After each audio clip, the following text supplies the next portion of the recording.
So bottles that are very old. This one you can see has been in the environment a long time. This plastic is pretty durable, but you can see there's holes in it, so it's already starting to degrade. So we've got 1, 2, 3. This water may look crystal clear, 4, but a lot of the plastic that we throw away 5. breaks down and is found in most corners of our seas.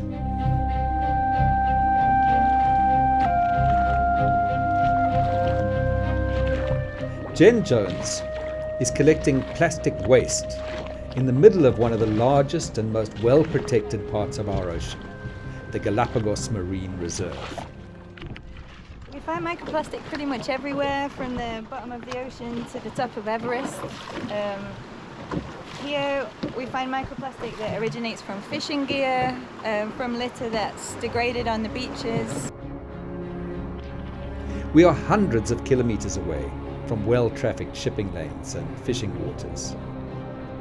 There's almost like a background level now of global microplastic pollution in the ocean. We found it everywhere that we look for it. So what we're trying to do is to collect surface water in different parts of Galapagos Archipelago to see if it's kind of uniform microplastic spread around the whole place, or whether there's areas like on the beaches that have higher accumulations. We're just starting to understand really the true impacts of plastics. There's the impacts on species themselves. So the major risk is really from entanglement. We've got many records now of different species being negatively impacted, probable mortality from plastics here in the reserve.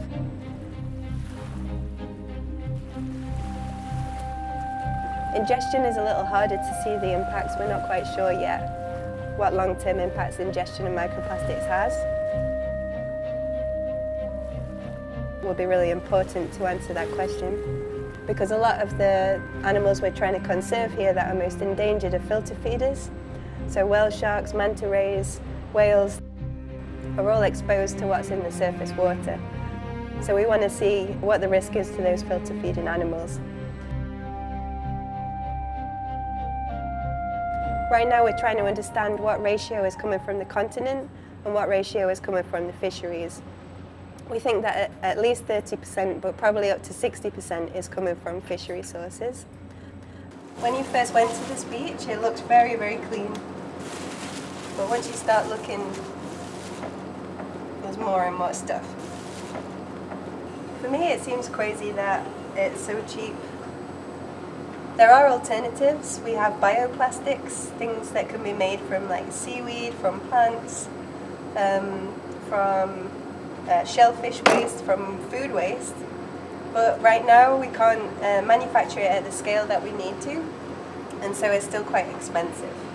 So in a way, and I think this is true for a lot of environmental issues, you have to be quite wealthy or privileged to be able to make sustainable choices sometimes.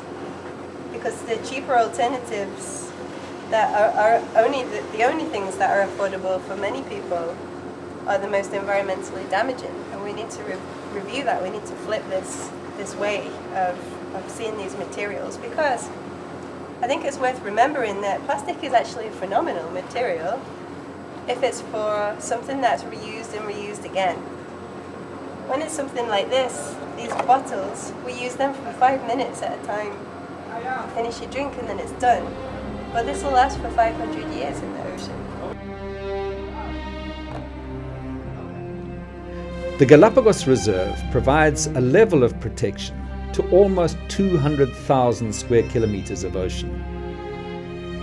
But it is clear that park boundaries do not provide protection from many of the most destructive impacts of human activity.